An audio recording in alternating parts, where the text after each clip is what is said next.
नमस्कार दोस्तों, आप सबका स्वागत है एक बार फिर से हमारे इस यूट्यूब चैनल डिस्ट्रिक्ट ज्ञान में। तो पंजाब स्कूल एजुकेशन बोर्ड की वेबसाइट पर 5वीं, 8वीं, 9th, 10th, 11th और 12th क्लास के जो करेक्शंस है वो हम कैसे कर सकते हैं, कैसे उसको वेरीफाई करना है, ये सारी जानकारी आज की इस वीडियो में मैं आपको देने वाला हूँ।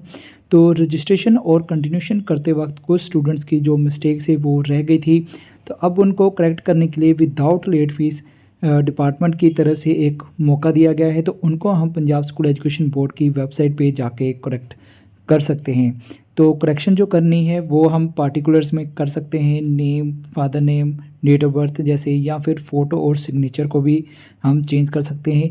इसके अलावा अगर कोई सब्जेक्ट को चेंज करना चाहते हैं तो वो भी हम कर सकते हैं। तो ये सारी जानकारी आज के इस वीडियो में आपको प्रॉपर देने वाला हूँ। तो अगर आप हमारे चैनल में पहली बार आए हैं तो हमारे चैनल को ज़रूर सब्सक्राइब कर लेना। तो चलिए आज की इस वीडियो को शुरू करते हैं।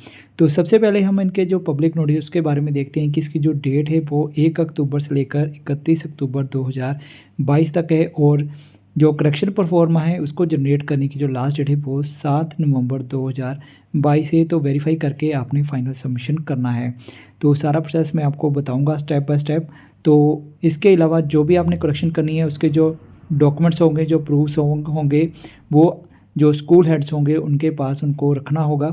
और करेक्शन करने के बाद आपने किसी भी डॉक्यूमेंट्स को, करेक्शन परफॉर्मा को किसी भी दफ्तर पर सबमिट नहीं करवाना है, अपने पास ही रखना है। तो इसके लिए सबसे पहले आपको अपना स्कूल का लॉगिन कर लेना है। तो लॉगिन करने के बाद आप यहाँ पर देख सकते हैं करेक्शन परफॉर्मा है, तो यहाँ पर पर्टिकुलर करेक्शंस परफॉर्मा होगा, फ़ोटो सिग्नेचर है, प्रिंट करेक्शन परफॉर्मा है, स्टेटस ऑफ करेक्शन है, वेरीफाई करेक्शंस है।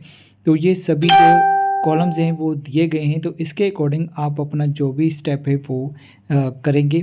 तो सारी जानकारी मैं आपको दूंगा। इसके अलावा जो 11th क्लास है उसमें आप सब्जेक्ट कैसे चेंज कर सकते हैं NSQF के, उसके बारे में भी मैं आपको इस वीडियो में सारी जानकारी दूंगा।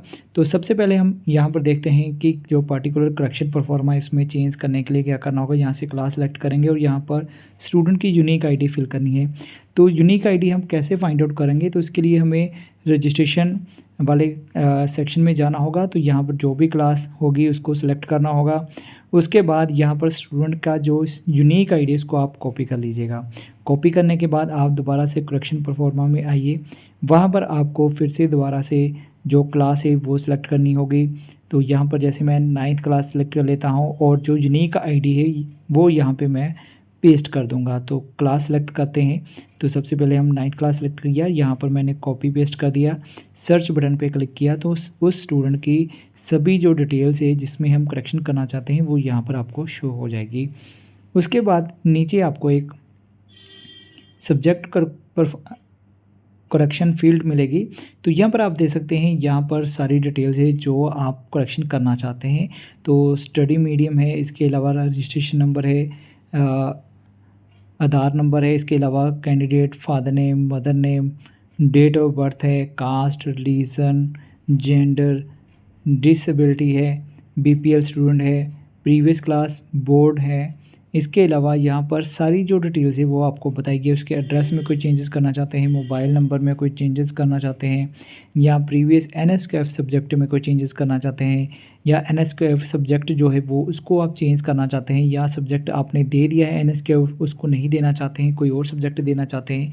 तो ये सारी चेंजेस जो है आप यहाँ पर कर सकते हैं। तो यहाँ पर सबसे पहले मैं आपको एक एग्जांपल के तौर पर बताना चाहता हूँ कि जैसे फादर नेम में हम कोई चेंज करना चाहते हैं, तो यहाँ पर हम न्यू वैल्यू में उसकी जो ओरिजिनल स्पेलिंग है वो लिखकर ऐड बटन पे क्लिक करना है। इसी तरह अगर हम कुछ और चेंजेस करना चाहते हैं, जैसे मदर नेम में कोई चेंज करना चाहते हैं, तो न्यू वैल्यू में हमें जो करेक्ट स्पेलिंग होगी वो फिल कर देने हैं। इसी तरह अगर हम डेट ऑफ बर्थ चेंज करना चाहते हैं, तो यहाँ से हम न्यू वैल्यू में उसकी जो डेट ऑफ बर्थ चेंज करना है वो सिलेक्ट करेंगे। इसी तरह कुछ और भी चेंजेस आप करना चाहते हैं तो यहाँ से फील्ड को सिलेक्ट करेंगे और न्यू वैल्यू पर जो उसकी करेक्ट फील्ड है वो फिल करने के बाद हम वहाँ पे ऐड रिकॉर्ड पे क्लिक कर देंगे। तो अब हमें जैसे सब्जेक्ट चेंज करने हैं, तो यहाँ पर हमने सब्जेक्ट देखा है जैसे सिक्योरिटी सब्जेक्ट है, तो हम इस सब्जेक्ट को चेंज करना चाहते हैं। तो हमें यहाँ पर न्यू वैल्यू में जाके जो भी हम स्टूडेंट का जो सब्जेक्ट रखना चाहते हैं वो यहाँ से सिलेक्ट कर लेंगे। सिलेक्ट करने के बाद आपको यहाँ पर ऐड रिकॉर्ड बटन पे क्लिक करना है। तो हमने यहाँ पर ऐड रिकॉर्ड बटन पे क्लिक कर दिया है। तो आप देख सकते हैं कि जो डाटा है वो ऐड हो चुका है। तो नीचे आपको करेक्शन डिटेल मिल जाएगी। तो यहाँ पर आप एक से ज़्यादा जो करेक्शन है वो भी कर सकते हैं। एक ही स्टूडेंट में अगर ज़्यादा करेक्शन है तो वो भी आप कर सकते हैं। इसके अलावा अलग अलग स्टूडेंट को ऐड रिकॉर्ड करने के बाद ही आपने फाइनल सबमिट करना है। अगर एक स्टूडेंट है तो वही आप कर सकते हैं। तो यहाँ से अगर आप डिलीट करना चाहते हैं स्टेटमेंट डिलीट कर सकते हैं, अदरवाइज़ फाइनल सबमिट बटन पे आपने क्लिक कर देना है और फाइनल सबमिट होने के बाद आप कोई भी चेंजेस नहीं कर सकते हैं। तो यहाँ से इंस्ट्रक्शन पढ़ने के बाद आपने ओके बटन पे क्लिक कर देना है। तो आपका जो करेक्शन वाला डाटा है वो हो जाएगा। तो अब हमें वेरीफाई करना है। तो वेरीफाई करने के लिए यहाँ पर आपको करेक्शन परफॉर्मा में जाना है। तो सबसे पहले हम यहाँ पे स्टेटस चेक करते हैं। तो यहाँ पर आप देख सकते हैं स्टेटस पेंडिंग है। तो आपको एक काम करना है, यहाँ पर जो लॉट नंबर बन गया है इसको कॉपी कर लेना है। आपने कॉपी करने के बाद इसको आपने करेक्शन परफॉर्मा में जाना है। तो यहाँ पर आप देख सकते हैं वेरीफाई करेक्शंस। तो वेरीफाई करेक्शंस में जाने के बाद आपको यहाँ पर क्लास सेलेक्ट कर लेनी है। तो जैसे 9th क्लास का स्टूडेंट था, इसके बाद पार्टिकुलर्स में मैंने चेंज की है। तो यहाँ पे आपको उसको पेस्ट कर देना है जो भी आपका करेक्शन लोड होगा। तो यहाँ पर नीचे आपको सारी डिटेल मिल जाएगी स्टूडेंट्स की, जो भी आप डाटा फीड किया था, आपने फील्ड चेंज की है वो मिल जाएगी आपको। और उसके बाद जो स्टेटस है वहाँ पर आप चेक कर सकते हैं, यहाँ पर क्वेश्चन मार्क है। तो नेक्स्ट आपको 2 ऑप्शन मिलेंगे, एक्सेप्ट और रिजेक्ट की। तो हमें यहाँ पर एक्सेप्ट करने के बाद ऐड टू वेरीफाई बटन पे क्लिक करना है। तो जैसे ही ऐड टू वेरीफाई बटन पे क्लिक करेंगे तो आपका जो डाटा है वो एडेड हो चुका है, वेरीफाई हो चुका है। तो यहाँ पर आप देख सकते हैं स्टेटस आपका टिक आ चुका है। और उसका जो प्रिंट करेक्शन परफॉर्मा है उसको हम चेक करेंगे। तो यहाँ पर हम प्रिंट ऑप्शन पे क्लिक करेंगे। तो प्रिंट करने के बाद हमें यहाँ पर जो परफॉर्मा है वो मिल जाएगा। इसको आपने डाउनलोड करना है, जो भी फॉर्मेलिटीज़ होगी वो आपने कंप्लीट कर लेनी है प्रिंट करने के बाद। नेक्स्ट हम देखेंगे कि यहाँ पर जो आपका अंडर प्रोसेस शो हो जाएगा कि आपका जो डाटा है वो अंडर प्रोसेस में है।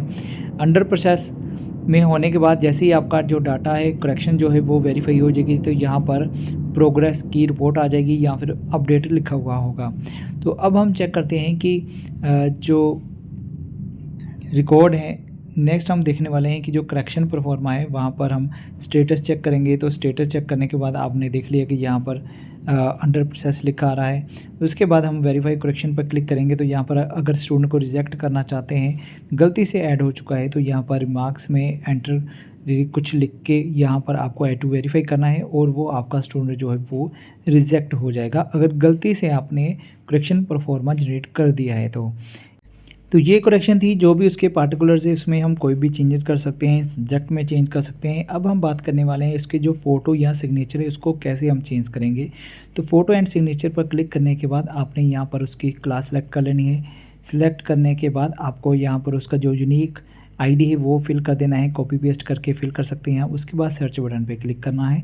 तो यहाँ पर आपको ऑप्शन मिल जाएगी सिलेक्ट करेक्शन फील्ड। तो यहाँ पर फ़ोटो या सिग्नेचर जो भी आप चेंज करना चाहते हैं उसको सिलेक्ट करेंगे, आपको ओल्ड वैल्यू मिल जाएगी। यहाँ पर आप चूज़ फाइल करके उसके जो चेंजेस करना चाहते हैं जो उनका जो सिग्नेचर है या फिर फ़ोटोग्राफ है, तो उसको करने के बाद ऐड रिकॉर्ड बटन पे आपने क्लिक कर देना है। तो अब मैं आपको बताने वाला हूं कि अगर आपने किसी स्टूडेंट को NSQF सब्जेक्ट अलॉट करना है तो वो कैसे अलॉट करेंगे। तो उसके लिए आपको क्लास सेलेक्ट कर लेनी है, उसका जो यूनिक आईडी इसको पेस्ट कर लेना है, सर्च बटन पे क्लिक करना है। तो यहाँ पर उस स्टूडेंट की सभी डिटेल मिल जाएगी। तो यहाँ पर आपको करेक्शन परफॉर्मा जो होगा, यहाँ पर करेक्शन फील्ड में NSQF सब्जेक्ट फिल करना है। तो यहाँ पर अभी ओल्ड वैल्यू मतलब कि वहाँ पर NSQF सब्जेक्ट नहीं दिया गया है।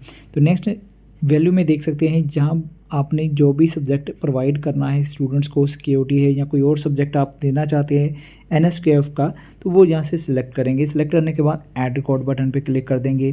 तो अगर आपके स्टूडेंट एक से ज़्यादा हैं तो आप टर्न बाय टर्न उन स्टूडेंट्स को यहाँ पर ऐड करते जाएंगे और ऐड करने के बाद आपने फाइनल सबमिट बटन पे क्लिक करना है। तो फाइनल सबमिट बटन पर क्लिक करने के बाद जैसे मैंने पहला प्रोसेस बताया है आपको, उसके बाद आपने जो करेक्शन है उसको वेरीफाई करना है। वेरीफाई करने के बाद आपका जो भी प्रोसेस होगा वो कंप्लीट हो जाएगा। तो यहाँ पर आप देख सकते हैं कि अगर किसी स्टूडेंट को आपने गलती से करेक्शन परफॉर्मा जनरेट कर दिया है और उसकी करेक्शन नहीं करना चाहते हैं तो आप उसको रिजेक्ट कर सकते हैं। तो वहाँ पर रिमार्क्स में आप कोई भी ऑप्शन जो है वो दे सकते हैं। तो ये थी सारी जानकारी, कैसे आपने करेक्शंस करनी है, पार्टिकुलर्स में कैसे करनी है, सब्जेक्ट में कैसे करनी है, फ़ोटोग्राफ, सिग्नेचर कैसे आपने करेक्शन करनी है, और करेक्शन करने के बाद आपने उसको वेरीफाई भी ज़रूर करना है और उसका जो प्रोफार्मा है वो भी प्रिंट करना है। तो अगर आप उसको वेरीफाई नहीं करेंगे तो आपकी जो भी करेक्शन है वो नहीं होगी। तो कोशिश कीजिए कि लास्ट डेट से पहले अपनी जो भी करेक्शंस है वो ज़रूर कर लीजिए अपने स्कूल्स की। तो आप एक से ज़्यादा भी जो लॉट है वो बना सकते हैं सब्जेक्ट के अकॉर्डिंग या पर्टिकुलर्स के करेक्शन के अकॉर्डिंग। तो उम्मीद करता हूँ कि मेरे द्वारा जो जानकारी आपको मिली है वो आपको अच्छी लगी होगी। अगर फिर भी आपकी कोई क्यूरी है या कोई क्वेश्चन है तो आप मुझे कमेंट सेक्शन में पूछ सकते हैं, या फिर हमारे टेलीग्राम चैनल को ज्वाइन कर सकते हैं, या फिर मुझे इंस्टाग्राम पर भी हमें फॉलो कर सकते हैं, या फिर हमें वहाँ पर भी कॉन्टैक्ट कर सकते हैं। तो उम्मीद करता हूँ मेरे द्वारा आपको ये जानकारी अच्छी लगी होगी। तो इस वीडियो को लाइक ज़रूर कीजिएगा, और अगर आपने अभी तक भी हमारे चैनल को सब्सक्राइब नहीं किया है तो ज़रूर सब्सक्राइब कर लेना, जिससे कोई भी नई अपडेट आएगी वो आप तक पहुँचती रहेगी। तो मिलते हैं हमारी किसी और नेक्स्ट जानकारी वाली वीडियो में, तब तक के लिए जय हिंद।